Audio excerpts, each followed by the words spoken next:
verdad que fue una experiencia de mucha edificación. Quiero aprovechar para que no olvidemos las dos actividades que vamos a tener el próximo sábado. Una tiene que ver con los hermanos y hermanas que están participando del proyecto de escuelas bíblicas de extensión. Y desde luego a ellos les hacemos saber que está todo listo para esa actividad. Y la otra para grupos de hermanos y hermanas, hermanos que funcionan en la tarea de liderazgo dentro de la iglesia y aquellos que pueden también involucrarse dentro de esa experiencia. Vamos a tener el próximo sábado unos talleres aquí en la iglesia que entiendo van a ser de grande bendición. El recurso que hemos conseguido es un recurso extraordinario, profesor universitario, y es una persona de un alto compromiso con el trabajo de liderazgo dentro de la iglesia. Así que para ambas actividades esperamos que usted pueda estar con nosotros y podamos disfrutar de esa experiencia. Les invito para que vaya conmigo a las Sagradas Escrituras, el Evangelio según San Juan, capítulo 2, Evangelio según San Juan, capítulo 2, verso 1 al 11. Juan 2, 1 al 11.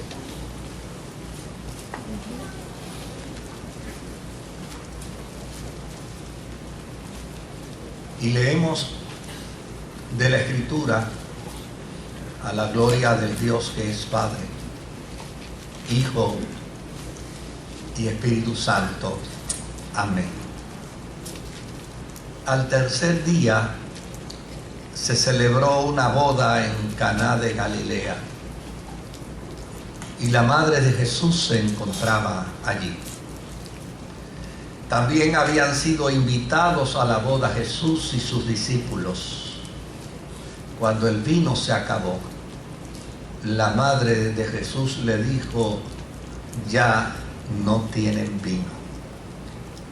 Mujer, ¿eso qué tiene que ver conmigo?, respondió Jesús. Todavía no ha llegado mi hora. Su madre dijo a los sirvientes: hagan lo que él les ordene. Había allí 6 tinajas de piedra, de las que usan los judíos en sus ceremonias de purificación. En cada una cabían unos 100 litros. Jesús dijo a los sirvientes: llenen de agua las tinajas. Y los sirvientes las llenaron hasta el borde. Ahora saquen un poco y llévenlo al encargado del banquete, les dijo Jesús. Así lo hicieron. El encargado del banquete probó el agua convertida en vino sin saber de dónde había salido, aunque sí lo sabían los sirvientes que habían sacado el agua. Entonces llamó aparte al novio y le dijo: todos sirven primero el mejor vino, y cuando los invitados ya han bebido mucho, entonces sirven el más barato. Pero tú has guardado el mejor vino hasta ahora. Esta, la primera de sus señales, la hizo Jesús en Caná de Galilea. Así reveló su gloria y sus discípulos creyeron en él. Que el Señor añada bendición a su santa y bendita palabra. Tal vez usted haya escuchado todo con respecto a la historia de este milagro. Es probable que usted haya escuchado muchos sermones y haya escuchado a extraordinarios predicadores hablar sobre este tema. Pero yo quisiera que me permita compartir con ustedes lo que deseo compartir de esta historia bíblica. Este milagro, el milagro donde el agua se convierte en vino y donde todavía muchos cristianos están discutiendo si se puede beber vino o no, como resultado del milagro. Este milagro está considerado en el Evangelio de Juan como el primer milagro que hizo Jesús en su ministerio. Y no tiene la intención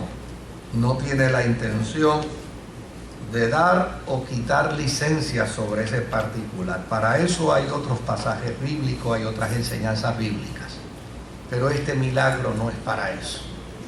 No es para quitar o dar licencia para tomar vino. La narrativa pretende plantear lo que el ministerio de Jesús significa dentro de este milagro. Y yo creo que eso es lo que es importante a la hora de estudiar el milagro del agua convertida en vino.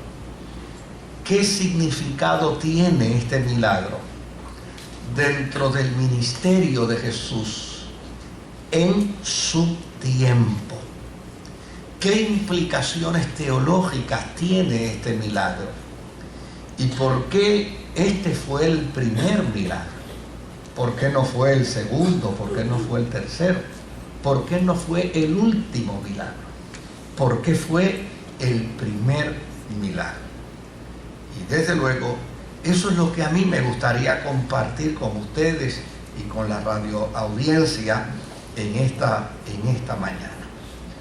Pero antes de entrar a ese detalle, me gustaría poder compartir con ustedes algunas cosas dentro de esta historia. Siempre que algo acontece por primera vez, por lo general, si va a tener continuidad, se requiere entonces de ciertos ajustes para que pueda continuar haciéndose de la mejor forma. El ministerio de Jesús obviamente no es la excepción dentro de esta regla, sino por el contrario, en el ministerio de Jesús también se ve a lo largo de este milagro algunos ajustes que Jesús tuvo que hacer. Cuando este milagro acontece, Jesús no tiene todavía a los 12 discípulos. Solamente tiene 4 discípulos. De hecho, el último discípulo invitado hasta el momento de este milagro, una de las cosas que Jesús le dice es: te vas a sorprender de las grandes cosas, de los grandes milagros que vas a experimentar siguiéndome a mí. Pero Jesús, cuando este milagro acontece, tiene 30 años de edad. Y esos 30 años de edad han transcurrido junto a su madre María y junto a sus hermanos.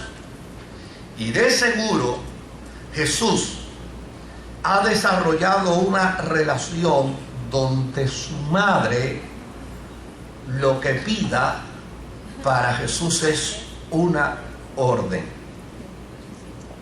como debe ser, tal y como debe ser. Para un hijo, lo que su padre o su madre pida debe ser una orden. Pero es interesante que en este milagro María tiene que entender algo que hasta la edad de 30 años de Jesús todavía no había tenido que ejecutar. Ella tenía que entender que a partir de ahora su rol como mamá que da órdenes, que imparte instrucciones, había concluido. 30 años era suficiente para dar órdenes. Ahora su rol como mamá que da órdenes, que imparte instrucciones, ha concluido. Y es en esta boda, por eso es el primer milagro, no podía ser el segundo, no podía ser el último, tenía que ser el primer milagro.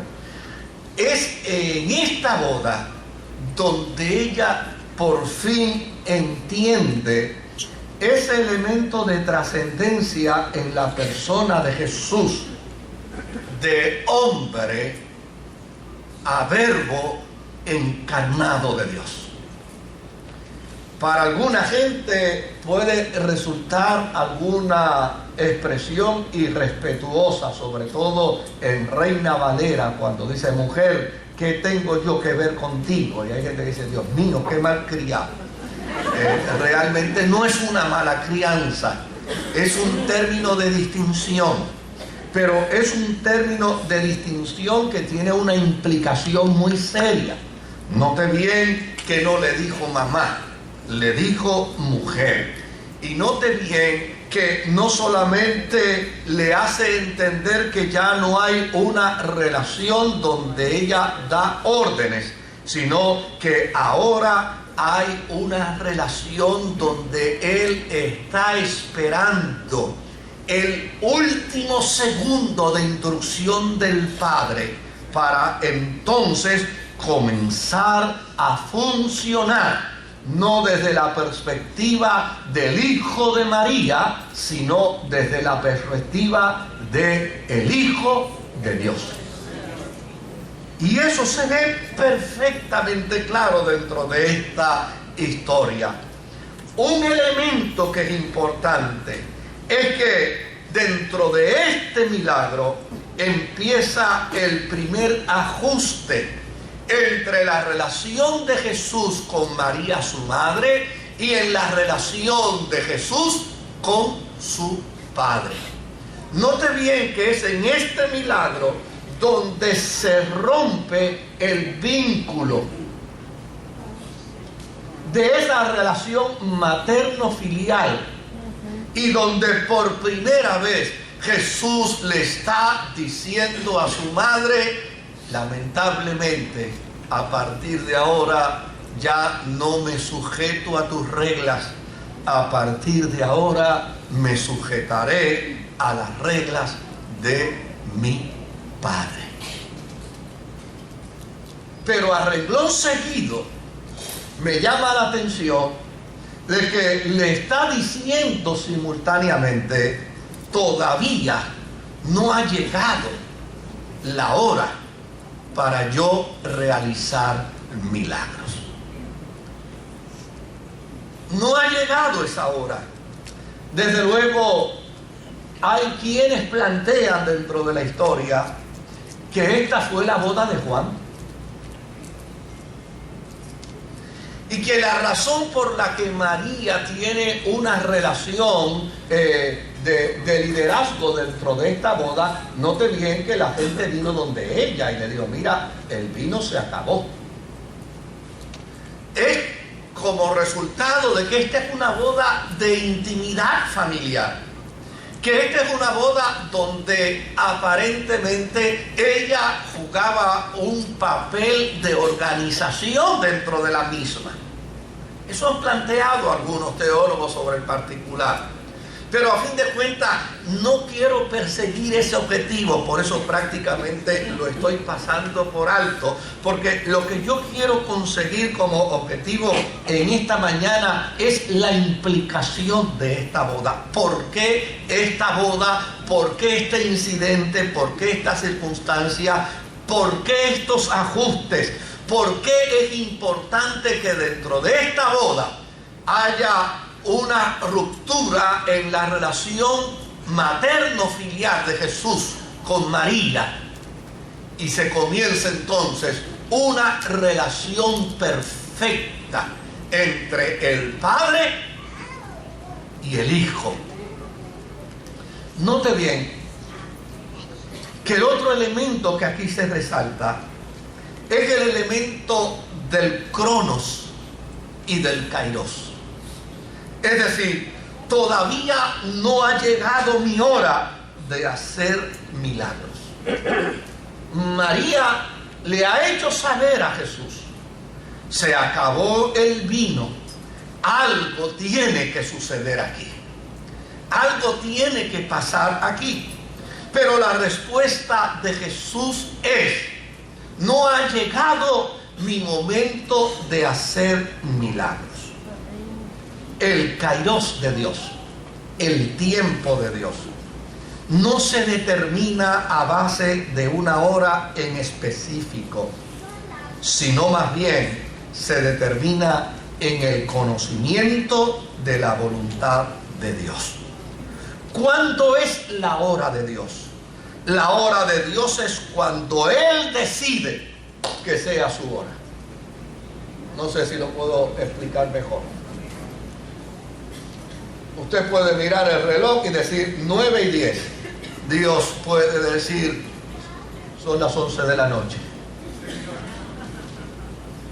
Usted puede decir: es la hora de levantarme para irme a trabajar. Y Él puede decir: es la hora de llamarte a mi presencia.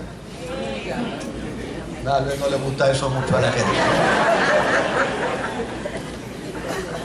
El kairos de Dios no se determina a base de una hora en específico desde el punto de vista humano, sino en el conocimiento de la voluntad de Dios. Cuando Él decide, esa es su hora. Dios no se circunscribe al tiempo del ser humano. Jesús precisamente entra en este primer milagro en sincronía con el Padre. Y note bien, me encanta, porque es en esa transición que pudo haber durado 10 minutos, 10 segundos, 5 minutos, 5 segundos. Pero Jesús se reafirma en plantear que Él no hará el milagro hasta que no reciba la instrucción, no de mamá, sino la instrucción de su Padre. Es como si Él le hubiese dicho a María: no puedo hacer nada ni un minuto antes, ni un minuto después. Y yo creo que esto juega una enseñanza extraordinaria para nosotros los cristianos. Porque como cristianos necesitamos conocer el cronos. Dependemos de la hora. Dependemos del tiempo. De hecho, para poder realizar 3 cultos hoy, nosotros necesitamos del tiempo. Ahora, una cosa es que como cristianos conozcamos el tiempo humano, el cronos humano. Pero también es importante que nosotros conozcamos el kairos de Dios. ¿Por qué es importante conocer el kairos de Dios? Porque a fin de cuentas nuestra vida no está sujeta a nuestra propia voluntad. Nuestra vida está sujeta a la voluntad del Padre.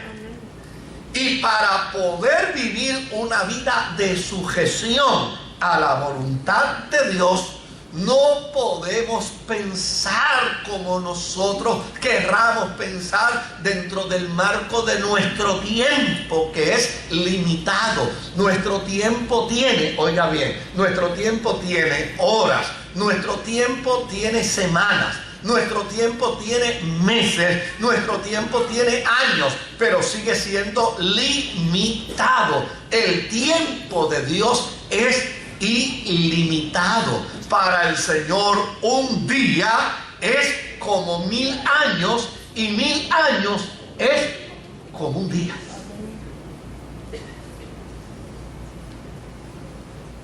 ¿Por qué necesitamos conocer el kairos de Dios?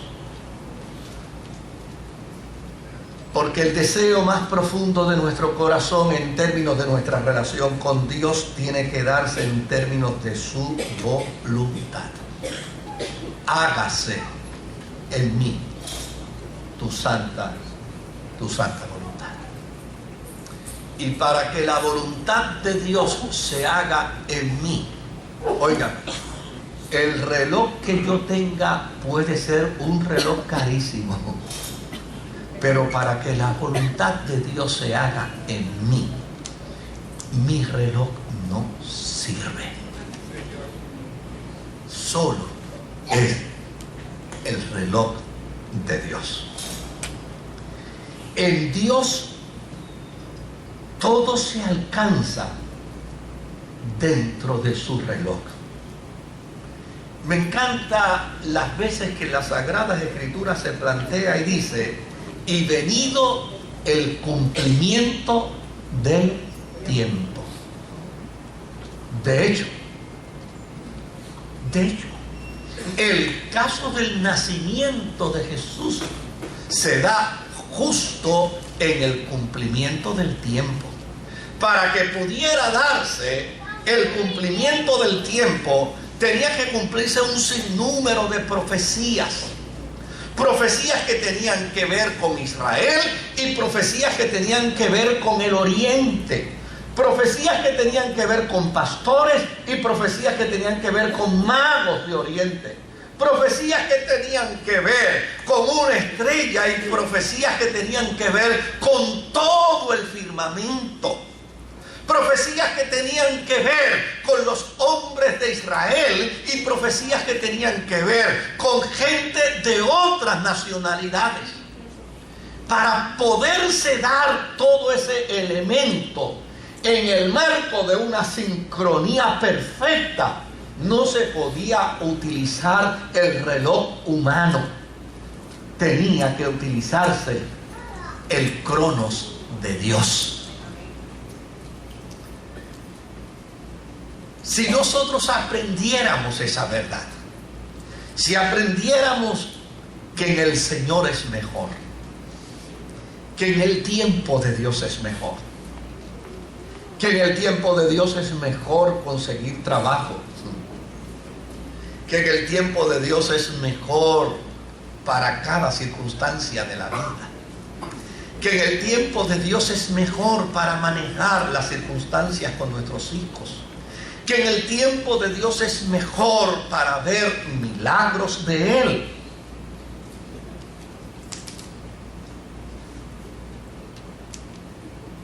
Note bien que la historia de este primer milagro de Jesús nos plantea el dato en el momento en que Jesús rompe su vínculo materno-filial para sujetarse a la voluntad del Padre. Y note bien que Jesús a partir de entonces no volverá a mantener un vínculo con el cronos humano, sino que mantendrá una relación con el kairos de Dios. Ahora, ¿cuál es la intención de Jesús con este milagro? Si usted mira el versículo 11 de este capítulo 2, notará cuál es la intención. Yo dije al principio, y lo dije a manera de crítica, que este pasaje bíblico no tiene el propósito de que se pruebe si se puede beber vino o no se puede beber vino. Lo mejor es seguir el consejo bíblico. No mires al vino cuando rojea, porque entra suavemente por el paladar y al final como serpiente muerde. Con eso yo no tengo ningún problema. Eso es lo que la Biblia dice. Pero este pasaje bíblico no es para discutir un asunto tan trivial como el vino. Este pasaje bíblico es mucho más trascendente. Yo sé que algunos me miraron con ojos medio felinos cuando dije esto, pero lo digo con una intención. Este pasaje bíblico no es para que nos detengamos en una cosa tan trivial como el vino. Esto es para que descubramos algo mucho más trascendente, mucho más extraordinario, algo mucho más glorioso. Desde luego que la postura de la iglesia con respecto al alcohol, con respecto al vino, es una postura de mucha reserva en cuanto a ello, y me parece que la iglesia lo hace perfectamente bien, pero no se trata de eso. Este tema no se trata de esto. Este tema tiene intenciones extraordinarias. Mire qué intención extraordinaria. A usted le pueden preguntar cuándo fue el día que Jesús descubrió que realmente él no estaba supeditado a una madre, sino que estaba supeditado a Dios. El día que hizo el primer milagro. ¿Cuándo fue el día que Jesús se cambió el reloj de su muñeca para no usar el cronos y comenzar a usar el kairos? El día de este milagro. Ahora, note bien el tercer planteamiento que encontramos aquí. ¿Cuál es la intención de Jesús con este milagro? Pues la intención de Jesús con este milagro, dice, este principio de señales hizo Jesús en Caná de Galilea y manifestó su gloria, y sus discípulos, ¿qué? ¿Cuál es la intención del milagro? Dos intenciones: que se vea la manifestación de su gloria, que se sepa que el hijo de José y de María es el Hijo de Dios, que se entienda perfectamente que se rompió el cordón umbilical. Esa es intención. Se rompió el cordón umbilical y ahora María es solo una mujer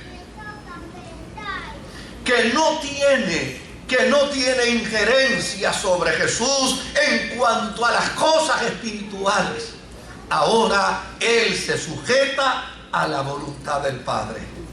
Pero la segunda intención es lograr que sus discípulos crean en él.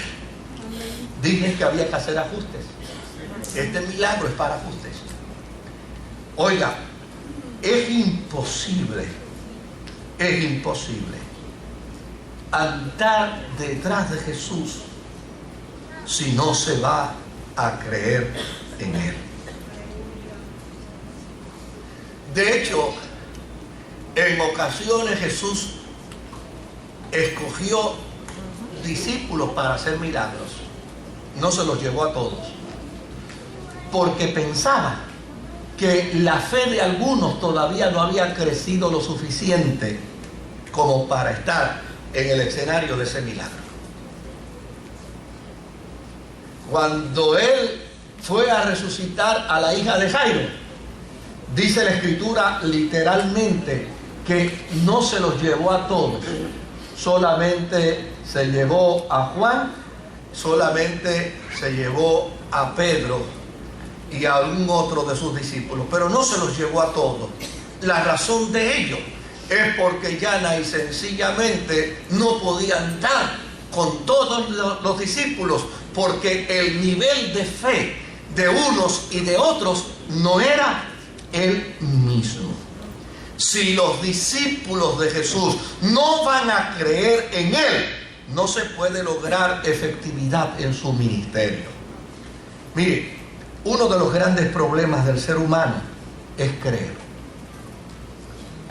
en los demás. A nosotros se nos hace difícil creer en los demás. Dudamos de los políticos, dudamos de los planes médicos, dudamos de los abogados, dudamos del que lee el contador del agua y del que lee el contador de luz. Dudamos de mecánicos, dudamos del doctor, dudamos del gobernador, pero también dudamos del próximo candidato, porque así somos nosotros los seres humanos. Dudamos del pastor y dudamos del cura. Es decir, los seres humanos por naturaleza hemos decidido dudar.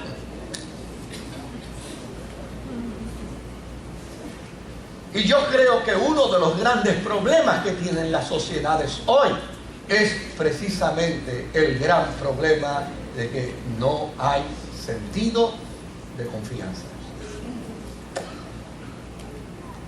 ¿Cómo podemos laborar efectivamente si vivimos una vida de dudas?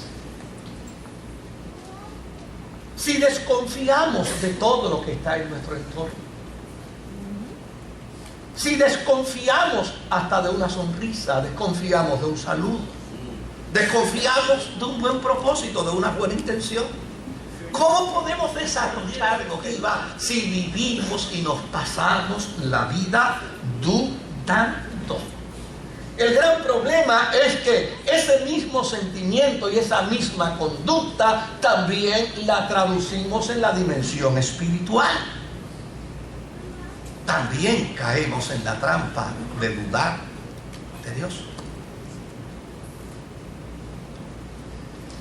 Y es claro que para el que duda, nada le es posible. La Biblia dice con perfecta claridad que el que se allega a Dios, crea que le hay. Y que Él es galardonador de los que le buscan. Usted no puede vivir una experiencia de vida cristiana si usted tiene dudas de lo que Dios puede hacer. Si vivimos inmersos en la duda, si vivimos inmersos en la desconfianza, note bien que Jesús está haciendo este milagro para que los discípulos puedan creer en Él.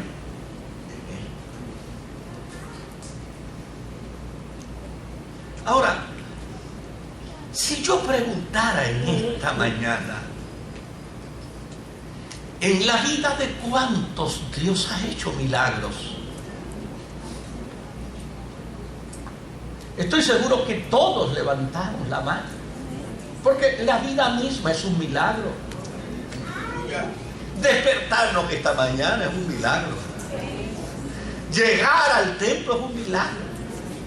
Oiga, tener noticias de que los seres queridos nuestros pudieron abrir sus ojos esta mañana es un milagro. La vida está llena de milagros. Pero llana y sencillamente todavía nosotros insistimos en el mal hábito de dudar. Y caemos en la trampa del desespero, de la angustia, y caemos en la trampa circunstancial. Si todo está bien, creo. Si las cosas se ponen malas, dudo. ¿Y por qué no aprender a creer cuando todo está bien?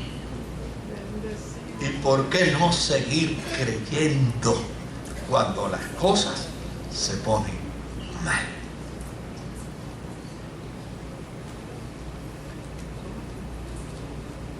¿Cuál es la intención de Juan al presentar esta historia? Fíjese que la intención de Jesús al hacer este milagro es para manifestar su gloria y que los discípulos crean en Él. Ahora, Juan es un escritor extraordinario. De hecho,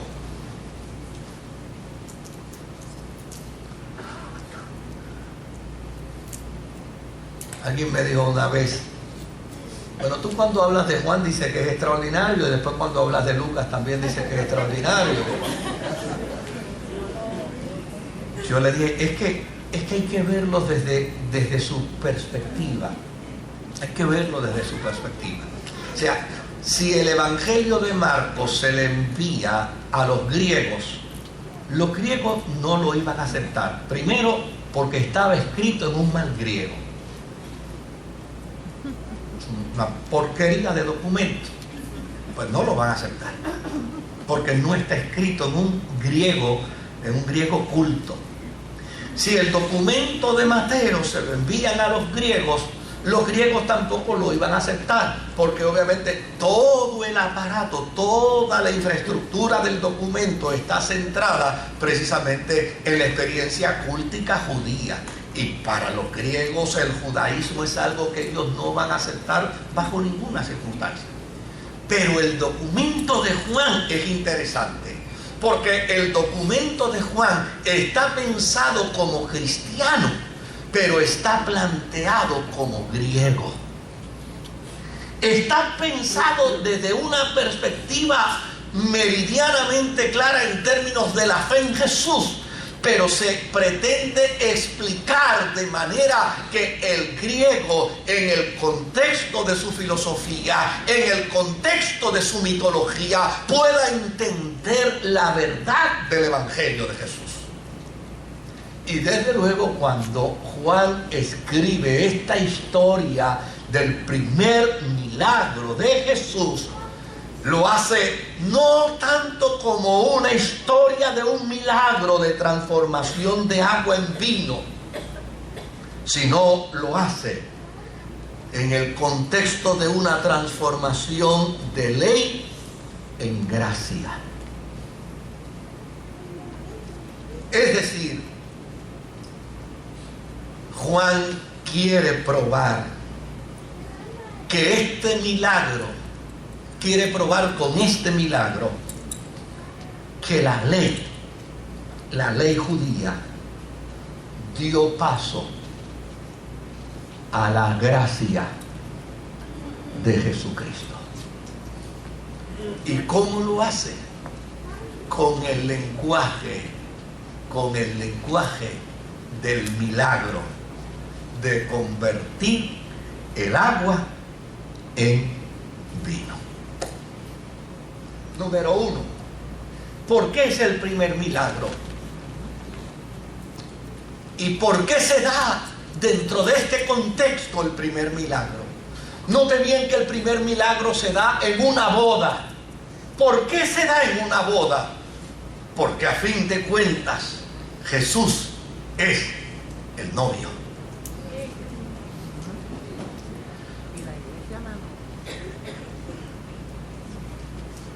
Me estuvo curioso el planteamiento de un teólogo sobre esta historia, más que nada en la cuestión esta del contexto histórico. Mira lo que él dice. Él dice que María era algo así como la que estaba encargada de la organización de la boda, y que Jesús y sus discípulos no estaban invitados a la boda, ellos llegaron por su cuenta.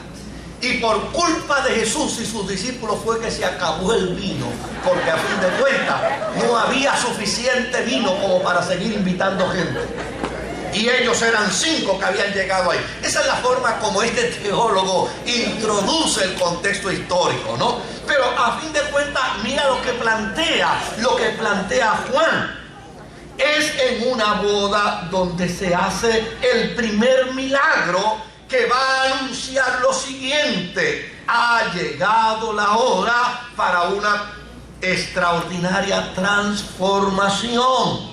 Y esa extraordinaria transformación va a traer un nuevo paradigma de vida para el mundo. La gracia es el nuevo vino de Dios a la humanidad. La gracia es el nuevo vino de Dios para la humanidad. Y en la historia, obviamente, el vino se acabó. ¿Qué está comunicando Juan? Juan está comunicando que en efecto el vino de la ley llegó a su fin. La ley llegó a su ocaso. El vino se acabó. Es interesante que era responsabilidad del novio traer el vino. Era el novio el responsable de que en la boda hubiera vino. Por eso el maestro de sala, cuando termina la historia del milagro, va donde el novio le dice: oye, aquí ha pasado algo, y es que siempre se sirve el mejor vino al principio y el más barato se sirve al final, y tú hiciste esto al revés. Obviamente él no hizo nada, el que lo hizo es el nuevo novio. El que lo hizo es precisamente el que está trayendo el nuevo paradigma de vida. Note bien que María está impartiendo las instrucciones y llama a los sirvientes y le dice a los sirvientes: vayan donde Jesús y díganle que se acabó el vino. Y ya y sencillamente los sirvientes se convierten dentro de la historia en los sacerdotes, porque cuando María le da la segunda instrucción, lo próximo que le dice: de ahora en adelante hagan lo que Él les ordene. Si son sacerdotes, tienen que sujetarse a las reglas que Él establezca. Note bien que Juan plantea y dice que hay 6 tinajas con agua que hacen aproximadamente 600 litros. Si hubiera habido 600 litros de vino, aquello hubiera sido la boda de un ricachón. Pero no había tanto vino. Era una celebración de una boda sencilla, de una boda familiar, de una boda de gente pobre. Jesús estaba en esa boda, pero sí había agua en abundancia. Y el agua estaba en 6 tinajas de piedra con agua para la purificación. ¿Qué implica esto? Que llana y sencillamente todo judío que era invitado a una casa para lo que fuera, antes de entrar a la casa tenía que hacer un rito de purificación. Y ese rito de purificación era cotidiano. Era un rito de purificación cotidiano. Se tenía que lavar la cara, se tenía que lavar las manos hasta los codos y luego tenía que lavarse los pies. Desde luego venían caminando de largas distancias. El polvo, si el día era caluroso, se impregnaba en su piel, o en su defecto, si el día era lluvioso, entonces el barro se adhería a sus piernas. Por lo tanto, el rito de la purificación era necesario para poder entrar a la casa. Me llama la atención que dice que eran 6 tinajas. 6 tinajas. ¿Por qué no podían ser 7? Porque 7 numerológicamente se convertía en un número perfecto. 6 se convertía en el número del hombre, del ser humano. Y en ese sentido, Juan filosóficamente está compartiendo algo interesante. La ley no tiene otro propósito que una purificación a base de agua. La ley lo que hace es limpiar la cara, las manos y los pies. La ley no logra todo el efecto que puede lograr la gracia. Y déjenme hacer un paréntesis aquí por un momento, porque hay cosas de estas transformaciones que se dan en el peregrinar de la fe cristiana que a mí no me preocupan en lo absoluto, pero hay otras cosas que me alteran totalmente. Hay algunos cambios dentro de la vida de la iglesia que digo, eso es pasajero, eso es cotidiano, eso tiene un efecto hoy, mañana desaparece. Pero hay unas cosas que pueden provocar unos daños irreparables a la experiencia de la fe. Y una de las cosas que a mí más me preocupa en términos de daños irreparables a la fe es la intención de muchos cristianos de pretender y querer volver a las experiencias religiosas de la ley. Eso sí que a mí me preocupa.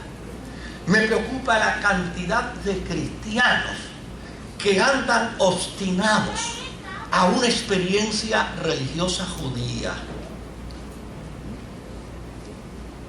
que les encanta el asunto este del kippah, que les encanta la cosa esta del Yoshua, que les encanta buscar la última letra del apellido de la gente para ver si son judíos o no son judíos.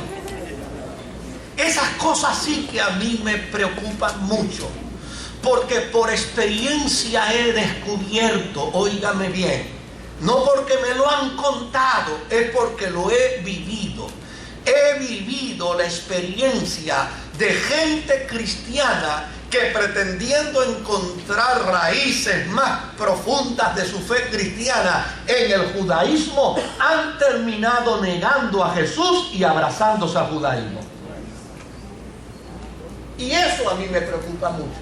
Me preocupa la cantidad de creyentes. Hace unos años atrás llamaba a una querida amiga que, tratando de encontrar las raíces filosóficas del movimiento judeocristiano, cuando la llamé por su nombre. Me dijo, ya yo no me llamo así, y me dio un nombre judío, ahora se llama de otra forma. Y bueno, yo lo siento mucho, se me hace difícil pronunciarlo, yo te voy a seguir llamando como siempre te he llamado. Eso sí que a mí me preocupa. Me preocupa que Jesús sea sacado de su trono, que Jesús sea removido del centro. Me preocupa que Jesús no ocupe la posición que por obediencia y sacrificio obtuvo como resultado de su gesta vicaria por la humanidad, de quien dice la Escritura, le fue dado un nombre que es sobre todo nombre, para que en el nombre de Jesús se doble toda rodilla de lo que está arriba en el cielo, abajo en la tierra, debajo de las aguas, y toda lengua confiese que Jesucristo es el Señor, para gloria de Dios Padre. Me preocupa el que haya cristianos que quieran volver a las 6 tinajas de piedra con agua para purificación y no quieran disfrutar de la experiencia del vino nuevo, tal como lo dice la Escritura. No os embriaguéis de vino en el cual hay desilusión y desencanto, sino más bien sed llenos del Espíritu Santo. Eso sí que a mí me preocupa. Créame, querido, yo no tendría ningún problema en mi interacción con un judío. Me parece que Dios ha detenido su kairos para trabajar con la iglesia, pero ahorita trabajará con ellos. No tengo ningún problema con eso. Lo que me preocupa es el espíritu de una continuación de individuos que representan la carta a los hebreos.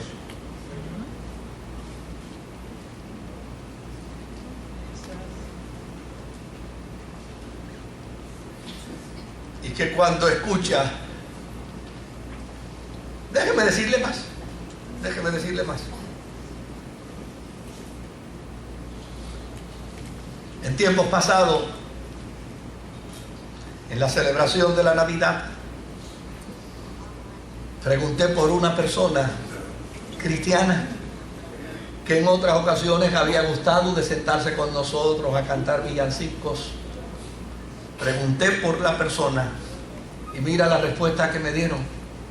Me dijo, tiene terminantemente prohibido que se canten villancicos de Navidad porque ahora ha trascendido en la experiencia mesiánica y está en un nivel mucho más alto. Es decir, viró el vino de su tinaja y volvió de nuevo a llenarlo de agua para lavarse la cara, las manos y los pies. Estas cosas sí que a mí me preocupan.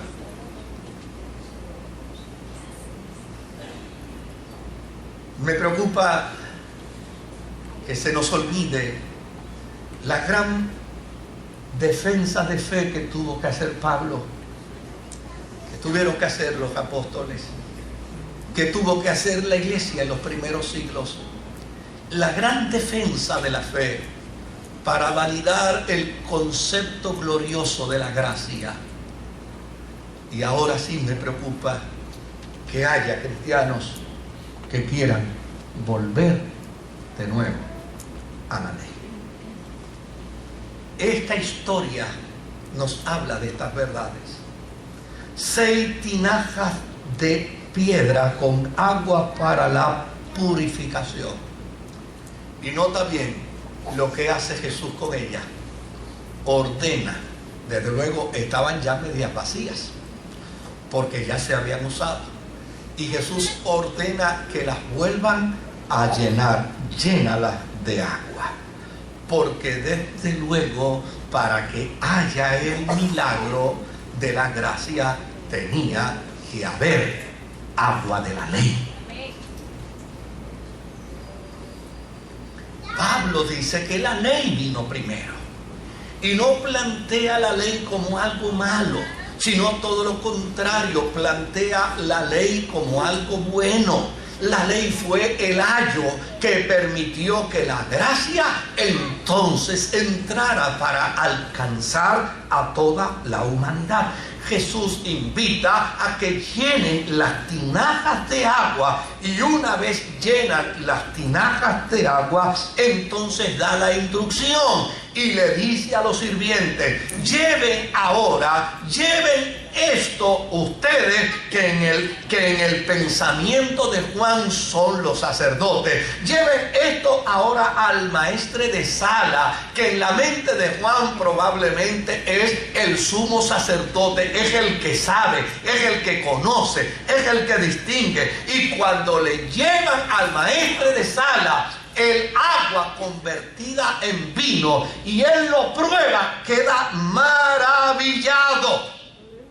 Y ahora va donde el novio y le dice: oye, ven acá. Todos sirven primero el mejor vino y después al final sirven el vino más barato. Y tú lo has hecho de manera distinta, tú lo has hecho de manera diferente. Aquí se reservó el mejor vino para lo último.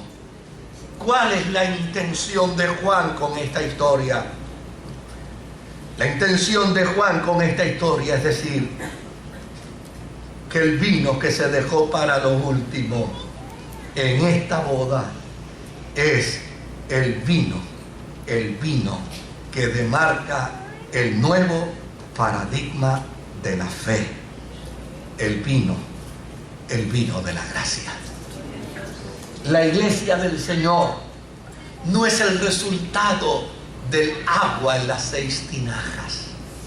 La iglesia del Señor es el resultado del milagro del agua, de la purificación convertida en vino de gracia, de salvación, de justificación, de redención, de vida nueva para todo hombre y para toda mujer que confiese a Jesucristo como Señor y como Salvador. El gran desafío que tiene la iglesia hoy es entender que ese vino nuevo en Cristo se traduce en la gracia del Espíritu Santo en la vida de los creyentes. Y ese vino nuevo traducido en la experiencia del Espíritu Santo en la vida de los creyentes es una gracia del Espíritu que atiene a todo hombre y a toda mujer que reconoce que Jesucristo es el Señor y es el Salvador.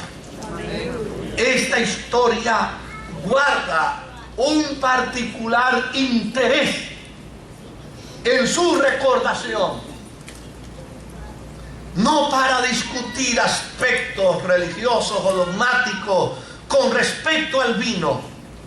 Esta historia guarda particular interpretación, llana y sencillamente para hacernos recordar que nosotros estamos invitados por el novio.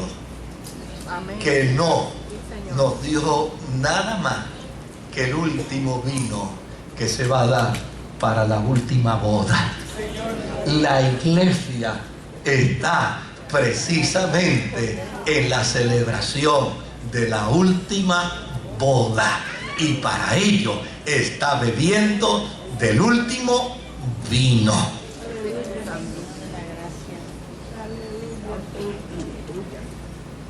Por eso la trayectoria teológica de la iglesia primitiva está sostenida en el pan y está sostenida en el vino.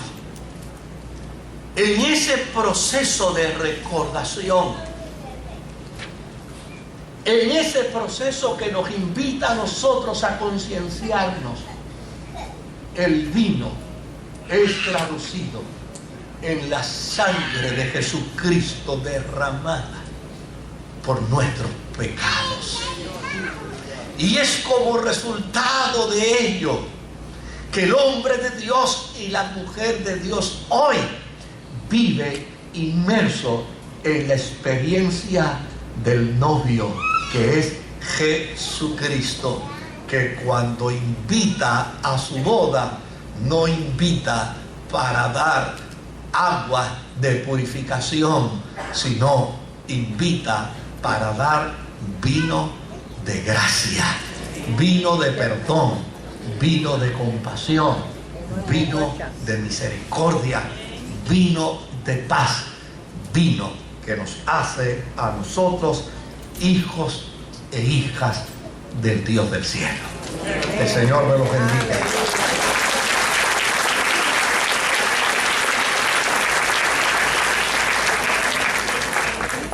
Inclina tu cabeza por un momento.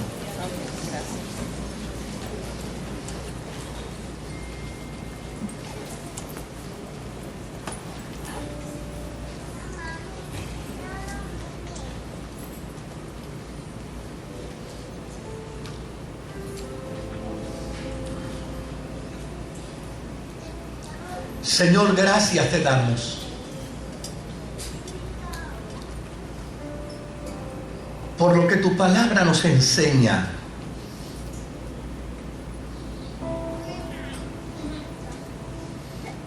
Gracias por poder afirmar a nuestra vida día tras día la verdad de tu evangelio.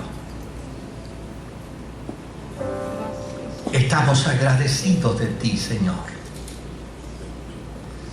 y de tu cuidado providencial para con nosotros, y de esa provisión de gracia que nos has dado en Jesús, al que disfrutamos con todas las fuerzas del corazón.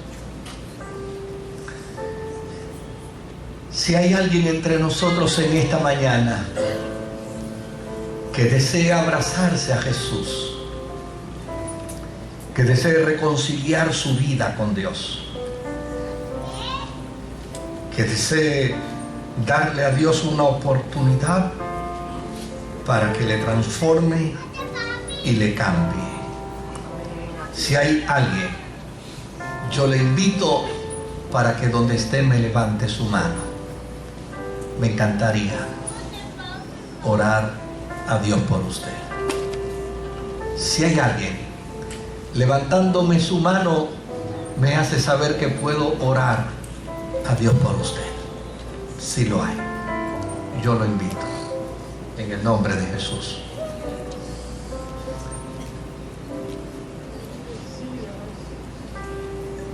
Estemos puestos en pies.